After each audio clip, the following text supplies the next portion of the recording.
Hi there, Eric back at the Naturopath. Thank you for coming back. We're going to talk about Candida die-off symptoms. I have a question from a subscriber here who wants to know about what are the likely Candida die-off symptoms when treatment is started and also at the end of treatment or during treatment. So sometimes it's unavoidable to have die-off. If you're concerned about die-off, and especially if you're very unwell, I urge you to have a comprehensive stool test with your naturopath or your doctor. So, because this is going to give you a ballpark, a bit of a feel for where you are with your gut. And it's also going to give you an understanding and your practitioner on, whether you're going to have a die-off reaction or not. So by doing an assessment, you'll know, what the level of severity of the gut imbalance is. It could be mild, moderate, or severe. The stronger the problem, the smaller the hammer. Okay? People often say the bigger the problem, the bigger the hammer. But the bigger hammers often inflict the most amount of damage, don't they? They break everything up. So if you want a little bit of die-off or a small amount of die-off, you need to proceed very cautiously with treatment. If you're like one of my patients from Israel who's a crazy guy, and he says, what the hell were the consequences? And I mean, this guy nearly died for 2 weeks with the treatment, but it was one of the most severe stool test results in all my career I've seen. And yeah, I mean, single guy, but he's just about fully recovered now after multiple years, so many years of dysfunction, with a serious die-off this man had that nobody should undergo. That's rather the exception than the rule. Most people I work with don't get die-off because they go very slowly and gently, and as they feel more confident and their level of health improves, they keep pushing it harder and harder, and then wham, they really push it.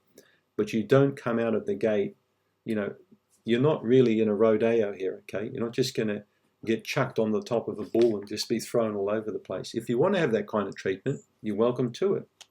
Just go and double or triple all the dosages of everything and just make a diet change on a dime. Just go from a completely crappy, shitty diet into an incredibly healthy diet and take a lot of supplements, and you're going to feel like death.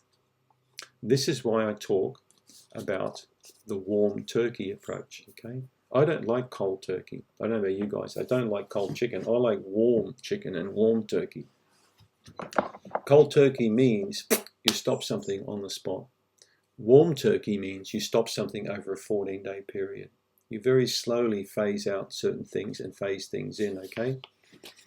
Some clients I work with take 3 months before I can actually start treating them, just so I can get them down off a really crappy diet and lifestyle into something that's relatively reasonable, and then slowly nudge them towards a lifestyle that looks half like a reasonably healthy lifestyle, and then move into a bit of health.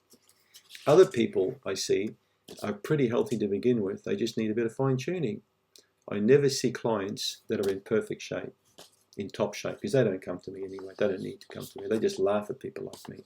So remember, it depends on your starting point. The more dysfunction you've got, the longer you've been sick, the worse the gut problem, the longer it's going to take. All right? If you bring a car to a panel beater or a mechanic and the panels are falling off and it's blowing black smoke, do you think that guy's going to fix the car in a week? Probably could take him 6 months or a year. He might even tell you to take the thing the hell out of there and go around the corner to someone else. It might be too much work for him. All right? So what shape is your body in? Are you blowing black smoke? Are the panels falling off your body?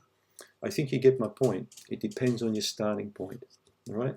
So even before you see a practitioner or try and get help regarding Candida, make those adjustments now. Think about the warm turkey. You'll mitigate your outcome seriously by fine-tuning things before you even start treatment. If you know you're eating the wrong stuff or drinking the wrong stuff, if you know you've got a really bad lifestyle, like a high-stress job, if you're in a dysfunctional relationship, if you've got an alcohol problem, if you're smoking cannabis twice a day, you want to get well, you need to make changes now, but you need to make them slowly over a period of time, all right? And then you'll find treatment more comfortable, more easy, less problematic, less die-off. The people I see with the worst die-off are the ones often who don't think things through properly. They're like a bull at a gate. They want to wham, they quickly want to get better. Years of dysfunction, they want to get a good in 2 weeks. All right? They're like that, or they've miscalculated, they've misjudged. They had a very sick gut, but they pushed themselves too hard, too fast, too soon. Remember, the worse you feel, the slower you need to begin with. That's how you're going to avoid your die-off. Whatever dosages the practitioner recommends, halve them, okay? Or take a quarter of that dose if you're, okay? Another analogy, you come up, you're really hot and you want to go for a swim, but you see a big pool. Are you going to just dive straight in that pool, or are you going to put your big toe in the water first and then your foot? Or are you going to be like what happened to me? My brother just pushed me in the pool with all my clothes and screwed up my cell phone. That could happen too, right? So think about those points I've raised, okay? You can avoid die-off. You can avoid it in most cases. Thanks for tuning in, and thanks for the question.